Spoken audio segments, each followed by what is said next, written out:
तेव्हा डोक्यावरचा पंखा बंद करा, तुमचा हात जाईल एकदम कट तिकडेच बटन आहे बघा ना तुमच्या पाठी. फॅन का बटन. बरं ठीक आहे, चला. सर्वप्रथम आज पूर्ण राज्यभर हिंदी सक्ती भाषेच्या विरोधात आंदोलन केले गेलं. शिवसेनेने केलं, सर्व मराठी भाषिकांनी केलं. आणि तो जो GR होता ह्या सरकारने काढलेला भाजप, याची होळी केली. मी सुद्धा स्वतः मराठी भाषा समितीने जे आंदोलन आयोजित केलं होतं त्या आंदोलनाला पाठिंबा देण्यासाठी पत्रकार संघाच्या समोर जी होळी झाली त्याच्यात मीही सहभागी होतो. माझ्यासोबत असंख्य शिवसैनिक सुद्धा होते. एकूणच आज पूर्ण महाराष्ट्रामध्ये हिंदी भाषा सक्तीच्या विरुद्ध आंदोलन झालं आणि मला अभिमान आहे की मराठी माणसाच्या शक्तीसमोर सरकारची सक्ती हारलेली आहे. मराठी माणूस एकवटला तर मराठी माणसाची शक्ती ही सरकारच्या सक्तीला हरवून देऊ शकते, हे पुन्हा एकदा सिद्ध झालं. अशीच चळवळ संयुक्त महाराष्ट्राच्या वेळेला सुद्धा झाली होती. त्याही वेळेला मराठी माणसांनी तर तेव्हाच आणि आत्ताचं आंदोलनाची तुलना करता नाही येणार, परंतु सगळेजण पक्षभेद विसरून एकत्र झाले आणि त्यावेळेला या डाव उधळला होता. आजही या डाव उधळून टाकलेला आहे. मला खरंच एका गोष्टीचं वैषम्य वाटतं की आपल्या राज्यात जे सरकार आहे त्या सरकारने हा प्रयत्न केला की मराठी माणसाची एकजूट फोडायची, मराठी माणसांमध्ये विभागणी करायची आणि अमराठी आणि मराठी असा वाद करायचा आणि अमराठी मतं ही भाजपकडे खेचायची, असा याच्यामध्ये एक छुपा अजेंडा होता. पण समाधानाची गोष्ट अशी की मराठी माणसांनी जी एक समंजस भूमिका घेतली की आमचा भाषेला विरोध नाही पण सक्तीला विरोध आहे. त्याच्यामुळे इतर भाषिकांना सुद्धा जे वर्षानुवर्षे इकडे राहत आहेत त्यांनाही कळलं की आपल्या भाषेविरुद्ध नाही तर ह्या राज्यातल्या मातृभाषेवरती जी सक्ती केली जाते त्या सक्तीच्या विरोधामध्ये हे आंदोलन आहे. त्याच्यामुळे ही फूट पडली नाही. या सरकारचा हाच प्रयत्न होता की मराठी माणसाची फूट आपल्याला लाभदायक ठरेल हे त्यांना कळलं किंवा वाटलं होतं, म्हणून मराठी माणसात फूट पाडायची. हे आता जे तुम्हाला सांगितलं तेच. आता आज हे आंदोलन केल्यानंतर त्यांना ही कल्पना नव्हती की मराठी माणूस एवढा एकवटेल. आज हे आंदोलन केल्यानंतर आता मराठी माणूस एकत्र होऊ नये, कारण 5 तारखेला जो मोर्चा आम्ही ठरवला तो मोर्चा होऊ नये म्हणजे मराठी माणूस एकत्र येताच कामा नये. एकतर तो फोडण्याचा प्रयत्न करायचा, तो फोडण्याचा प्रयत्न अयशस्वी झाल्यानंतर आता तो एकत्र येऊ नये म्हणून GR रद्द केला. आता हा GR रद्द केला, कोणी GR काढला होता? ह्या लोकांचं म्हणजे पूर्वी मध्ये तो पिक्चर आला होता ना हरिश्चंद्राची फॅक्टरी, तशी भाजप म्हणजे खोट्याची फॅक्टरी झालेली आहे, अफवांची फॅक्टरी झालेली आहे. भाजप हा अफवांची फॅक्टरी आहे. अफवा पसरायच्या, खोटं नाटक कथानक सादर करायचं, विरोधकांची बदनामी करून टाकायची आणि खोट्या मार्गाने विजय प्राप्त करणं हा भाजपचा एक आता धंदा झालेला आहे. आणि त्या धंद्याला आज मराठी माणसांनी चोख उत्तर दिलेलं आहे. माझी आता अपेक्षा नव्हे, माझा मराठी माणसाला आग्रह आहे की एखादं संकट येईपर्यंत आपण एक होण्याची वाट कशाला बघायची.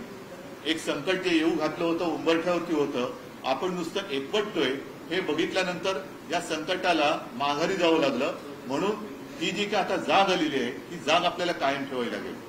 ठीक आहे, 5 तारखेला आम्ही या सक्तीच्या विरोधात मोर्चा काढणार होतो, पण 5 तारखेला हा मोर्चा आता जल्लोष किंवा विजय मोर्चा, आता मोर्चा किंवा सभा, त्याचं स्वरूप कुठे कधी काय असेल हे 1-2 दिवसामध्ये आम्ही सगळ्यांशी बोलून सर्वांना सांगू. परंतु मी परत एकदा सर्व मराठी माणसांना आणि या आंदोलनाच्या निमित्ताने एकवटलेल्या सर्व पक्षांना हात जोडून विनंती करतोय की आपण ह्या सक्तीच्या विरोधात एकवटलो होतो.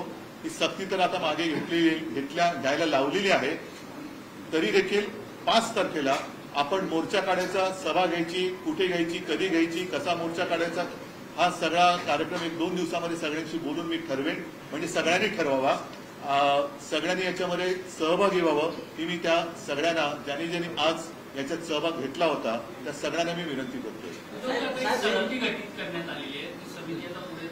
आता त्या समितीला काही तसा अर्थ नाहीये, कारण सक्ती कोणाचीही समिती नेमली तरी सक्ती करू शकत नाही हे कळलेलं आहे. त्याच्यामुळे त्याच्यात सुधारणा काय वगैरे वगैरे ठीक आहे. सक्ती तर संपली. सक्ती या विषयी कोणाचीही समिती नेमली तरी ती होऊ देणार नाही. मग कोणी आणा तुम्ही, कोणाची समिती नेमा, सक्ती नाही होणार. रद्द करत असताना मुख्यमंत्री म्हणाले की तुम्ही मुख्यमंत्री होतात तेव्हा या संबंधीचा अहवाल घेतला. इतिवृत्त देखील त्यांनी त्यावेळेस वाचून दाखवलं आणि यासोबत ते असे म्हणाले की GR देखील तुम्ही काढला होता. सर त्यामध्ये मी आता काय बोललो, भाजप ही अफवांची फॅक्टरी आहे, खोट्याची फॅक्टरी आहे. जसं हरिश्चंद्रची फॅक्टरी आहे, आता त्याचं मी तुलना नाही करू शकत कारण दादासाहेब फाळकेंच्या वरती तो चित्रपट आणि होता, त्याच्यामुळे हे नाहीये. हे मी तुलना सहज एक गंमत म्हणून फॅक्टरी म्हणून बोलतोय. आता अफवांची फॅक्टरी हा एक चित्रपट काढायला हरकत नाही, त्याच्यासमोर पोस्टरवरती देवेंद्र फडणवीसांचं चित्र जावा, अफवांची फॅक्टरी. उद्धवजी, मुख्यमंत्री असे एक म्हणतात की राज ठाकरेंचा देखील हिंदी सक्तीला विरोध आहे, तर त्यांनी पहिला प्रश्न जो आहे तो आपल्याला विचारायला पाहिजे. म्हणजे उद्धव ठाकरेंना हिंदी सक्तीच्या संदर्भात पहिला प्रश्न विचारा ना. पण पहिलं मुख्यमंत्र्यांना मराठी कळतं का म्हणून मराठी आम्ही सक्तीची केली. कारण तो जो वृत्तांत आहे ना आपल्याकडे कागद, त्याच्यामध्ये नाही आपल्याकडे हा ज्याच्यामध्ये सगळी GR आता लावलेली आहेत ते GR आहेत. आणि तुम्हाला परत एकदा नीट सांगतो, मुळामध्ये ही समिती नेमली होती ती उच्च शिक्षणासाठी आणि उदय सामंत त्यावेळेला उच्च शिक्षणाचे मंत्री होते. आता माशेलकर समिती नेमली का तर राष्ट्रीय शैक्षणिक धोरण आल्यानंतर ते धोरण आलं, त्याच्यावरती बाबा आपण काय करायला पाहिजे म्हणून एक उच्च शिक्षणासाठी म्हणून समिती नेमली. त्याच्यात प्राथमिक शिक्षक कोणीच घेतले नव्हते किंवा प्राथमिक शिक्षणाशी संबंधित असलेले कोणीच घेतले नव्हते. हा अहवाल मंत्रिमंडळासमोर सादर झाला, मंत्रिमंडळाला सादर झाला. आता तो अहवाल सादर झाल्यानंतर त्याच्यावरती पुढे अंमलबजावणी कशी करावी की न करावी यासाठी एक अभ्यासगट नेमला गेला. तो अभ्यासगट माझ्या अध्यक्षतेखाली मी तत्कालीन मुख्यमंत्री होतो म्हणून नेमला गेला. त्याचं हे काय इतिवृत्तांत वगैरे सगळं आहे, ह्याच्यात सगळं दिलंय, त्याच्यात पण आहे. तर तो नेमल्यानंतर पुढे सरकार पाडलं यांनी. त्याच्यामुळे ना अभ्यास गटाची मिटिंग झाली आणि तो जो काही शिफारसी ज्या केल्या होत्या तो आम्ही कधी पान उघडून पण बघितलं नाही. पण GR यांनी काढला. जर का मी GR काढला असता तर 3 वर्ष काय झोपा काढून बसले होते? 3 वर्ष कोणालाच कळलं नाही मी काढलेला GR, आणि मग मीच माझ्या GRची होळी करेन. त्याच्यामुळे मुख्यमंत्र्यांना हेच मला सांगायचं की म्हणून आम्ही मराठी सक्तीची केली. ते मराठीमध्ये लिहिले ते पहिलं नीट वाचायला शिका, समजून घ्या आणि मग आमच्यावरती टीका करा. खोटं कशाला बोलताय? तुमच्या पक्षाचे उपनेते विजय कदम यांचा देखील याच्यामध्ये समावेश होता. त्यांनी त्यांच्यावरती देखील बरं, तुम्ही अहवाल वाचलाय? तुमच्यापैकी कोणी अहवाल वाचलाय? मी सुद्धा नाही वाचलेला. मी सुद्धा वाचलेला नाहीये कारण माझ्यासोबत तो आलाच नाही. आता विजय कदम ठीक आहे आमचा उपनेता, पण तो प्राथमिक शिक्षणाशी संबंधित आहे का? त्याच्यानंतर तो अहवाल सादर केला. जसं तुम्हाला सांगतो की ज्याप्रमाणे श्रीकृष्ण अहवाल सादर केला गेला, तो अहवाल त्याच्यावरती चर्चा करून फेटाळला गेला. तो फेटाळल्यानंतर तत्कालीन पंतप्रधान अटल बिहारी वाजपेयी यांनी तो जबरदस्ती घ्यायला लावला, अंमलबजावणी करायला लावली. ज्याचा त्रास हा त्यावेळेला शिवसैनिकांना जास्त झाला. त्याच्यात एक सुद्धा भाजपवाला नाही अडकला, सगळे शिवसैनिक अडकले. पण हे त्याची प्रक्रिया असते. या प्रक्रियेमध्ये एक पहिलं पुन्हा एकदा सांगतो, राष्ट्रीय शैक्षणिक धोरण आलं. ते आल्यानंतर त्याच्यावरती सगळं त्याचं उणीवा आणखीन उणं दुणं काय असेल ते समजून घेण्यासाठी एक समिती नेमली. माशेलकरांच्या अध्यक्षतेखाली उच्च शिक्षणासाठी ती समिती नेमली होती. तिचा अहवाल हा सादर केला म्हणजे दिला गेला. आता तो दिला गेला, तो एक असतं किंवा तो सादर केला गेला. पण तो केला गेल्यानंतर त्याच्यावरती पुन्हा काही चर्चा करण्यासाठी अभ्यासगट नेमला. त्याची एकही बैठक झाली नाही. तो अहवाल प्रत्यक्षात माझ्यासमोर कधीच आला नाही आणि आम्ही त्याचं पानही उघडून बघितलं नव्हतं. आता प्रत्यक्षात तो अहवाल काय आहे हे बघण्याची मला उत्सुकता आहे. पण त्याच्यात काही जरी असलं तरी आम्ही हिंदी सक्ती होऊ देणार नाही. आणि ते त्यावेळेलाही माझ्या लक्षात म्हणजे वेळच आली नाही. सरकारच पाडलं ना गद्दारी करून यांनी. तुम्ही GRची होळी करण्याचा आदेश दिल्यानंतर तुमच्या शिवसेनेच्या कार्यकर्त्यांसोबत राज्यभरात अनेक ठिकाणी असं चित्र पाहायला मिळालं की मनसेचे कार्यकर्ते देखील त्या GRच्या होळीच्या आंदोलनामध्ये सहभागी झाले होते. 5 तारखेचा जर मोर्चा झाला तर दोन्ही झाला असतं तर नाही. 5 तारखेला कार्यक्रम होणार, मग तो मोर्चा होईल, सहभाग होईल. पण मराठी माणसाची एकजूट आता तुटू द्यायची नाही. म्हणून आता हे महाराष्ट्राच्या कानाकोपऱ्यामध्ये लोण पसरलेलं आहे. तर मी सर्वांना विनंती करतोय की आता ही जाग केवळ संकट आल्यानंतर उठून जागं व्हायचं आणि संकट दूर झाल्यानंतर आपण झोपायचं. आता झोपू नका. एकत्र आलो आहोत एकत्रच पुढे जाऊ आणि ते एकत्र येऊ नये म्हणून हा जी आर त्यांनी मागे घेतलाय. आजच्या कॅबिनेटमध्ये शिंदेबरोबर जे मंत्री ते देखील नाराज झाले होते. ते म्हणाले होते काय जी आर मागे घेतला म्हणून जी आर मागे घ्यावा गेला. कारण ते लाचारच आहे, त्यांना त्यांच्या मालकांची गुलामगिरी करावी लागते. हे काय बाळासाहेबांचे विचार सांगतायत. उलट मी अजित पवारांचं कौतुक केलं मगाशी तुम्ही तिकडे विचारल्यानंतर. ते बोलले तरी, पण हे मिंदे कुठे बोलले? मिंदे कुठे बोलले? बोलणं झालं का? आमचं बोलणं सुरू आहे. अगदी प्रत्यक्ष माझं त्याचं नसलं तरी आमचं सुरू आहे.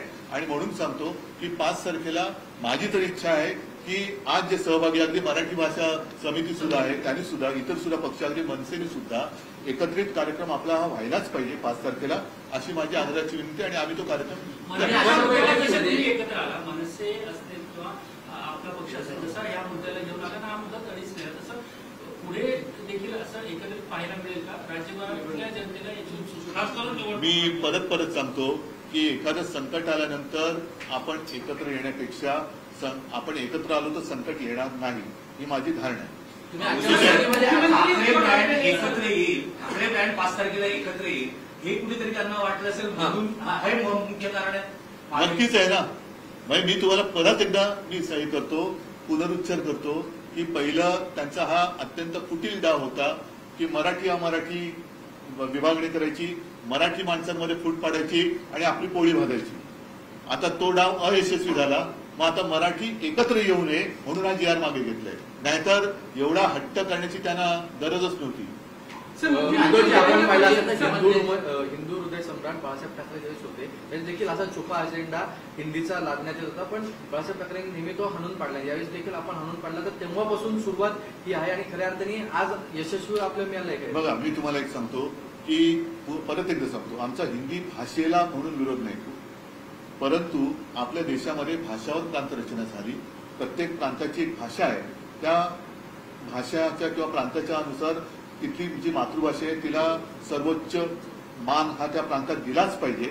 जसं हिंदी भाषिक प्रांतात हिंदीला दिला पाहिजे, गुजराती भाषिक प्रांतात गुजरातीला दिला पाहिजे, तसं महाराष्ट्रामध्ये मराठीला मिळालं पाहिजे. आणि इकडे तर अनेक अमराठी लोक वर्षानुवर्ष पिढ्यानपिढ्या राहत आहेत. मात्र तुम्ही एवढं सगळं करताना मी पहिली प्रेस जेव्हा घेतली होती इकडे त्या समितीबरोबर, तेव्हा मी काय म्हटलं होतं की ह्या मराठी अमराठी जे चांगल्या गुण्यागोविंदाने नांदतायत त्याच्यामध्ये मुद्दामून विषाचा खडा टाकतायत आणि तो खडा टाकण्याचा प्रयत्न फसल्यानंतर आता मराठी माणूस एकत्र होऊ नये म्हणून हा दुसरा डाव टाकतायत. तर हे जे काय स्वयंघोषित अनाजी पंत आहेत त्यांना असं वाटतं की चाणक्यानंतर हेच, तर असं काही नाहीये. कुठेतरी मताचा विभाजन करण्यासाठी जिस तरीके से मुख्यमंत्री दोनों GR रद्द कर दिए, साथ ही हिंदी में बोलिए हिंदी बहुत अच्छा है, आप ऐसे नहीं, लेकिन मेरे स्कूल में हिंदी 5वीं कक्षा के बाद थी. हिंदी बहुत अच्छी है. चलो, धन्यवाद. तो ये है कि जब मुख्यमंत्री कह रहे थे सबने ये भी कहा कि आप हिंदी भाषा के विरोधी हैं. आपने सुनी होगी तो पहले ये मुझे बताइए कि मुख्यमंत्री मराठी भाषा के विरोधी क्यों है? मुख्यमंत्री मराठी भाषा की विरोधी है, ये मेरा आरोप है. जाओ उनको बताओ. इसके अलावा जो समिति नरेंद्र यादव की रखी हुई नहीं, इतनी जोर जबरदस्ती करने की आवश्यकता क्यों? अब बाकी सारे विषय हैं, अपने यहाँ काश्तकार आत्महत्या कर रहे हैं, बाकी रोज ही विषय, कल से अधिवेशन शुरू होने जा रहे हैं, सत्र शुरू होने जा रहा है, तो बाकी के विषय उस पर बात करो ना. आप मराठी के पीछे क्यों पड़े? मराठी के बारे में आपके मन में इतना जहर क्यों है? मुख्यमंत्री तो मराठी के विरोधी है, या शायद मैं ऐसा कहूं तो गलत नहीं होगा कि महाराष्ट्र के जो द्रोही है या महाराष्ट्र के जो शत्रु कहना थोड़ा शायद ज्यादा होगा, लेकिन उनके ये गुलाम है क्या? शालेय शिक्षण दिला पाहिजे, कारण एवढं सगळं होत असताना शालेय शिक्षण मंत्री योग्य भूमिका घेत नाही. शालेय शिक्षण मंत्र्यांना आधी खातं तरी कळलंय का काय खातं आहे त्यांचं? का नुसतं खायचं एवढंच खातं असं वाटतं त्यांना? की जो एकता दिखी है, खासकर जिस तरीके से आपको राज ठाकरे की मंच में बाकी के लोग भी शामिल हुए, क्या ये उसका असर रहा? मानते हैं कि सरकार को बैकफुट पे नहीं, तो दूसरा क्या हो सकता है? दूसरी बात कौन सी हो सकती है? कल तक तो बोल रहे थे कि नहीं होगा ही होगा. इसलिए मैंने कहा कि पहले उन्होंने एक सबके मन में जहर डालने की कोशिश की. यहाँ कई सालों से बरसों से मराठी गैर मराठी रह रहे, खुशी खुशी रह रहे हैं. उनमें अलगता पैदा करो, अलग अलग हो जाओ, फिर मराठी जो एक है उनका विभाजन करो। अब वो विफल हो गए, इसलिए अब मराठी माणूस इकट्ठा आ रहे, तो नहीं आने के लिए उन्होंने आज का निर्णय लिया। होगा, मोर्चा होगा या सभा होगी, लेकिन कार्यक्रम तो जरूर होगा। और मैं सब लोगों को विनती कर रहा हूँ कि जिस तरीके से जैसे आप मोर्चा के लिए इकट्ठा हम आने वाले थे, वैसे ही 5 तारीख को हम सब इकट्ठा आकर विजय मराठी माणूस की मराठी अजित पवार एकीकडे असं देखील म्हणतात की जी आर रद्द करण्यात आलेला आहे, त्यामुळे आता मराठी माणसाने एकत्र येऊ नये असं देखील जे आहे ते सांगण्यात आलं। काय म्हणतात हा सगळ्यांचा डाव आहे, जे मी बोललो ते अधिकृत बोलले। म्हणजे शेवटी माझ्या बरोबर पण ते 2.5 वर्ष होते ना, भाजप 25-30 वर्ष होती, बाकी मिंदे तर आम्हीच त्यांना राजकीय जन्म दिलाय, त्याच्यामुळे सगळ्यांची मनं आणि त्यांच्या मनातले काळवेळे कळतं मला। ठीक आहे, मिनट्स ऑफ द मीटिंग जो थी वाशिंगटन की समिति को जो आपने एक्सेप्ट किया, मैंने अभी पढ़ के दिखाया। एक्सेप्ट किया उसको। नहीं सुनो, एक्सेप्ट करने का मतलब क्या है? मैं आपको ऐसी दे रहा हूँ, कुछ किताब दे रहा हूँ, मैंने मतलब इसका मतलब अर्थ ये नहीं होता है कि आपने ले लिया, लेकर आप बाजू में रख सकते हैं। जब आप पढ़ेंगे और उस किताब में जो कुछ लिखा है उसके ऊपर कुछ आप अमल करेंगे, तो मैं कहूंगा कि आपने स्वीकार किया।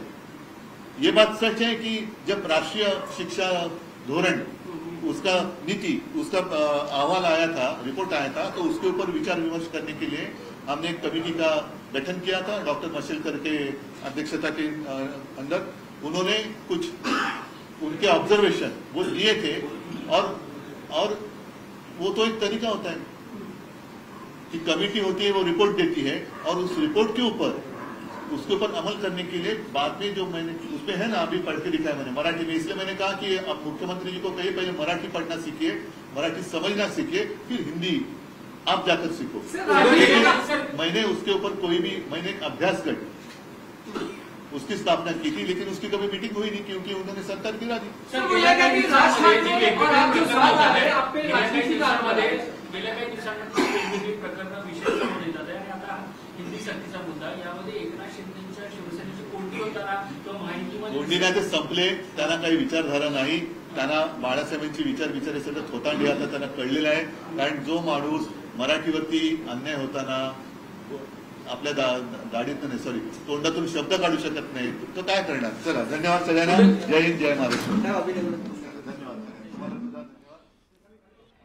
बरीच धक्काबुक्की चालू आहे, सांगतो मी त्याला। त्रिभाषा GR रद्द करण्यात आलेला, आणि त्यानंतर उद्धव ठाकरेंनी पत्रकार परिषद घेत माध्यमांच्या प्रश्नांना उत्तरं केलेली आहे।